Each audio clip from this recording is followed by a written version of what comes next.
Puede ver, llevamos mucho tiempo observándole, señora Mireia. Hemos visto que lleva una doble identidad.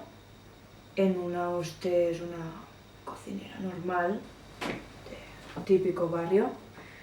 Tiene un número de la Seguridad Social, paga sus impuestos, ayuda a su abuela a sacar la basura, pero la otra vida, en cambio, usted se la pasa entre comida rápida.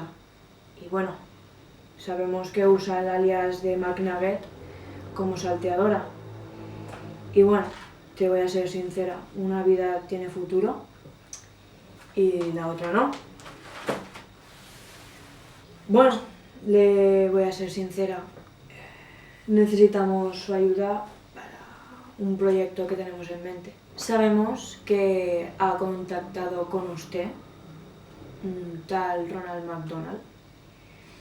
No nos vamos a meter con los delitos que haya hecho él, pero sabemos que lleva a cabo unas aberraciones alimenticias en su bazar, en el cual usted está involucrada y es el más buscado en todo el país, y necesitaríamos su ayuda para encontrarlo.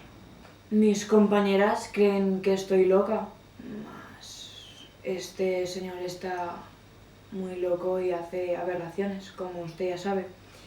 Usted es muy inteligente, señora Anderson, y yo creo que va a escoger la opción más sabia. Y dígame, señora Anderson, ¿por qué quiere comer pizza si aquí solo comemos comida healthy? Dejará estas adicciones, le guste o no. Hasta luego, Maritana. Voy a la pena.